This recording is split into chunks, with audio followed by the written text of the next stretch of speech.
नमस्कार दोस्तों, आपका बहुत बहुत स्वागत है फिर से मेरे YouTube चैनल पे जिसका नाम है चेंज योर लाइफ। दोस्तों, यहाँ पर आपको सुनने को मिलेगी ऐसी कहानी जो आपकी ज़िंदगी में एक छोटा सा बदलाव लेकर ज़रूर आती है और ऐसा बदलाव आपकी ज़िंदगी को बेहतर बनाने के लिए बहुत ज़रूरी है। दोस्तों, जब हम बचपन में बहुत ज़्यादा बोलते हैं तो हमारे माँ बाप, हमारे रिश्तेदार बहुत खुश होते हैं कि बच्चा बोलने लगा। लेकिन जैसे जैसे धीरे धीरे हम बड़े होते हैं और हम अगर ज़्यादा बोलते हैं तो हमें सलाह दी जाती है कि थोड़ा चुप रहना सीखो, शांत रहना सीखो, ज्यादा बोलना ठीक नहीं है। लेकिन तब तक हम ज्यादा बोलने की आदत अपने अंदर डाल चुके होते हैं और हमें समझ में नहीं आता कि पहले तो हमसे कहा जाता है कि बोलो और बाद में कहा जाता है कि चुप रहें। आपने भी दोस्तों कभी ना कभी किसी से जरूर सुना होगा कि शांत रहा करो, चुप रहा करो, जैसी भी परेशानी हो शांत रहना सीखो, आगे चल के अपने आप सब ठीक हो जाएगा। लेकिन आपका मन, आप नहीं मानते कि कैसे हो सकता है। जब तक हम सही बात को बताएंगे नहीं तब तक सामने वाले को पता कैसे चलेगा। लेकिन दोस्तों, जो भी सलाह आपको किसी से भी मिलती है वो सलाह कभी गलत नहीं होती। चुप रहने से, शांत रहने से बहुत से फायदे होते हैं। दोस्तों, आज की कहानी में आपके लिए लेकर आई हूँ शांत रहने की, चुप रहने की एक आदत की, जिसके वजह से आप जिंदगी में हमेशा आगे बढ़ेंगे, हमेशा जीतेंगे, चाहे परिस्थिति, समस्या कैसी भी क्यों ना हो। तो आइए चलिए सुनते हैं आज की इस मजेदार कहानी को।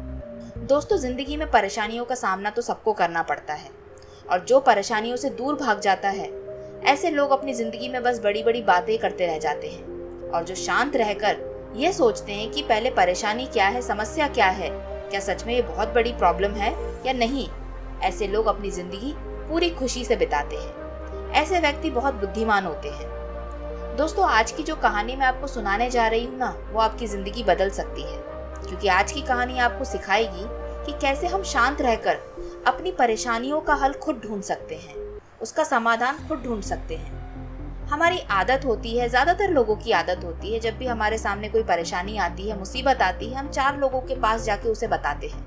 यही सोच रख के बताते हैं कि शायद उस परेशानी का हल कोई ना कोई हमें बता देगा। लेकिन कभी ये सोच के देखिए कि परेशानी आपकी है तो उसका हल आपको ही निकालना है। ऐसा कई बार होता है कि हम उस चीज को समझ नहीं पाते, उसका हल नहीं निकाल पाते। लेकिन कभी शांत रहकर तो देखिए, सोच कर तो देखिए। बचपन से माँ बाप हमारी परेशानियों को दूर करते हैं, फिर स्कूल कॉलेज के अंदर हमारे अध्यापक, हमारे टीचर परेशानियों को दूर करते हैं। लेकिन जिंदगी में एक समय ऐसा जरूर आता है दोस्तों, जब आपकी जिंदगी की परेशानियां आपको खुद हल करना होती है। जो अपनी परेशानी को खुद हल नहीं कर पाता वो हमेशा दुखी रहता है। तो दोस्तों, कहानी की शुरुआत होती है एक राजा से। एक राजा के पुराने मंत्री की मृत्यु हो जाती है।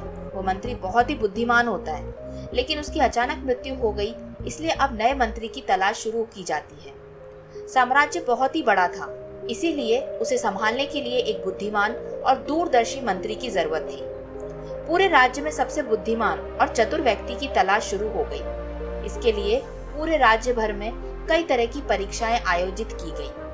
पूरे राज्य से बहुत ही बुद्धिमान, विचारशील व्यक्तियों को चुना गया और फिर उनकी और भी कठिन परीक्षाएं ली गई और अंत में केवल 3 लोग चुने गए, जिन्हें राज्य के राजा के दरबार में ले जाया गया अंतिम परीक्षा के लिए। उन तीनों व्यक्तियों को एक कमरे में बंद कर दिया गया। इसकी घोषणा स्वयं राजा ने की थी कि कल उनकी अंतिम परीक्षा ली जाएगी और जो इसमें उत्तीर्ण होगा या जो इस परीक्षा में पास हो जाएगा उसे राज्य का मंत्री घोषित कर दिया जाएगा। लेकिन आश्चर्य की बात ये थी कि शाम होते होते ही पूरे राज्य में ये बात फैल गई कि कल राजा कौन सी ऐसी कठिन परीक्षा लेने जा रहा है। परीक्षा थी बस उन तीनों को एक कमरे में बंद करने की। अब ये बात उन तीनों से भी नहीं छुपी थी। उन तीनों व्यक्तियों को भी पता चल गया कि कल सुबह राजा हमको एक कमरे में बंद कर देगा और ना जाने ऐसी कैसी परीक्षा लेगा जिससे हमारी बुद्धिमानी साबित होगी। अब उन तीनों का मन थोड़ा विचलित होने लगा, इसीलिए उन्होंने आसपास के सैनिकों से पूछा कि कल कौन सी परीक्षा होने वाली है, क्या आप हमें बता सकते हैं। तो उन सैनिकों को भी पूरी बात पता चल चुकी थी। उन्होंने कहा कि कल सुबह तुम तीनों को महल के एक बड़े कमरे में बंद कर दिया जाएगा और वहां एक बड़ा ताला लगा दिया जाएगा। उस कमरे का जो दरवाजा है, जो उस पे ताला लगा हुआ है, वो राज्य के बहुत बड़े कारीगरों और इंजीनियरों द्वारा बनाया गया है। उस ताले की कोई चाबी नहीं है, केवल गणित के कुछ अंक उस पर लिखे हुए हैं।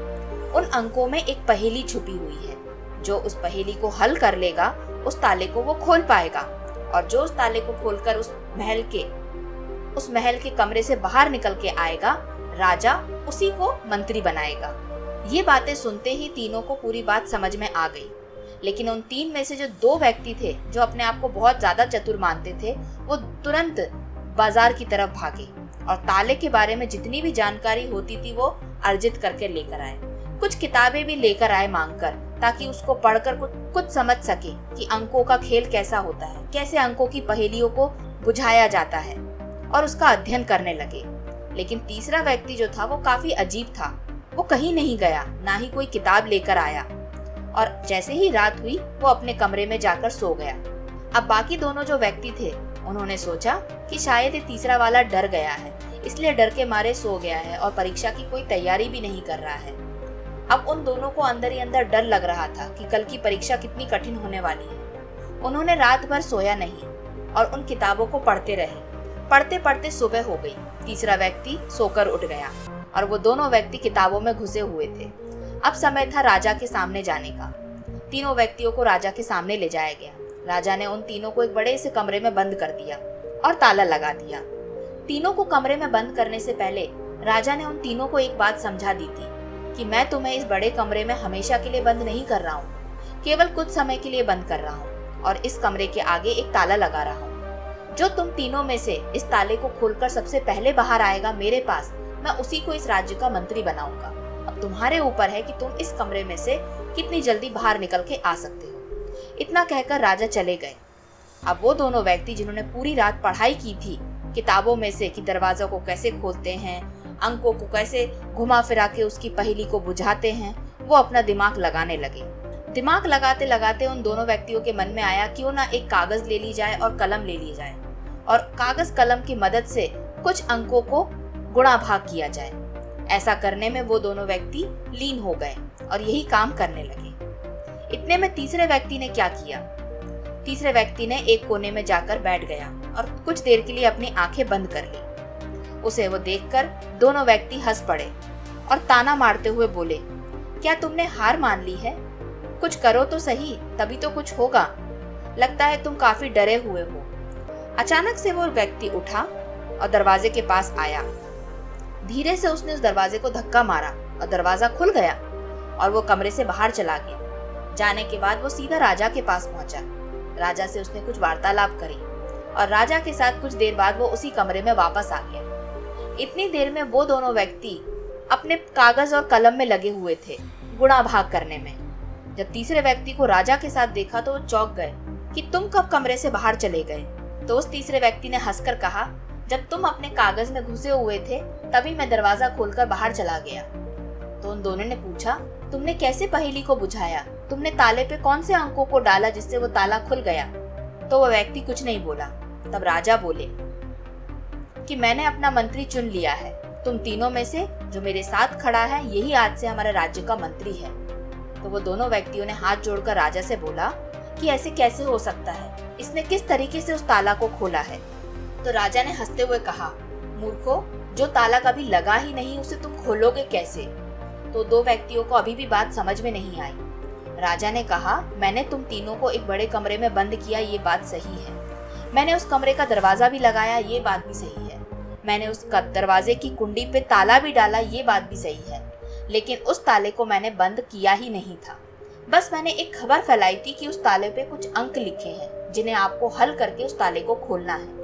लेकिन क्या आप तीनों में से किसी ने भी ध्यान दिया कि उस ताले को असली में लगाया गया है कि नहीं? आप तीनों में से केवल तीसरे व्यक्ति ने ये ध्यान दिया कि वो ताला लगा ही नहीं था, उसको चाबी से बंद करा ही नहीं गया था। वो तो एक अफवाह ऐसी फैलाई गई थी। तो आज का जो मेरी परीक्षा थी उसका मकसद यही था कि आप तीनों के सामने एक समस्या को रखना। लेकिन आप तीनों में से केवल तीसरे व्यक्ति ने उस समस्या पर ध्यान दिया, उसको पहचानने की कोशिश की कि असल में वो एक समस्या है या नहीं। आप दोनों को लगा ये बहुत बड़ी समस्या है जो असल में थी ही नहीं, और उसके पीछे रात भर से लगे रहे और अभी भी लगे रहे। लेकिन तीसरे वाले व्यक्ति ने उस समस्या को असलियत में समझा कि वो समस्या नहीं थी, और यही उसकी बुद्धिमान होने का परिणाम है जो उसने सबसे पहले दिया। राजा ने फिर कहा कि ये आदमी वास्तव में बहुत होशियार है, जो किसी भी समस्या को हल करने से पहले ये जांच करता है कि वो हल करने जा रहा है जिसे वो वास्तव में एक समस्या है भी कि नहीं। तो ये हमारे राज्य का सबसे चतुर व्यक्ति है और ये आज से हमारा मंत्री है। तो दोस्तों, ये थी आज की एक छोटी सी कहानी जो काफी अजीब सी थी, लेकिन बहुत समझदारी वाली बात हमको सिखा के जाती है कि कई बार हमारे जीवन में ऐसी बातें आ जाती हैं, समस्याएं आ जाती हैं जिनको हम बहुत बड़ा मानते हैं, लेकिन असलियत में वो बहुत छोटी सी चींटी समान होती है। हम लेकिन उन समस्याओं में इतने खो जाते हैं, अपनी जिंदगी को समस्या से इतना जोड़ लेते हैं कि उससे निकलने के लिए हमें समझ में नहीं आता कि हम क्या करें। तो इसीलिए जब भी आपके सामने कोई परेशानी आती है या अगर परेशानी नहीं भी आती है, अपने आप को शांत रखिए, कम बोलिए, अपने काम पर ध्यान दीजिए। जो तीसरा व्यक्ति था उसने राजा की बात को ध्यान से सुना, उस ताले को ध्यान से देखा, उसने ज्यादा बातें नहीं करी, उसने समस्याओं को देखकर वो हड़बड़ाया नहीं, बल्कि शांत मन से उसे समझने की कोशिश करी। जब हम चीजों को समझते हैं तब हम उसको हल कर सकते हैं। आशा करती हूँ दोस्तों आज की कहानी आपको पसंद आई होगी। इस कहानी को सुनने के बाद आपने जरूर सीखा होगा कि हमें क्यों कम बोलना चाहिए, क्यों ज्यादा सोचना चाहिए, शांत रहना चाहिए, जिससे हमारी बुद्धि काफी तेज होती है और हम जीवन में आगे बढ़ते हैं। कहानी पसंद आई है तो इस वीडियो को लाइक जरूर करें। मिलते हैं किसी अगले वीडियो में एक अगली कहानी के साथ, जहाँ पर हम एक और सीख को सीखेंगे।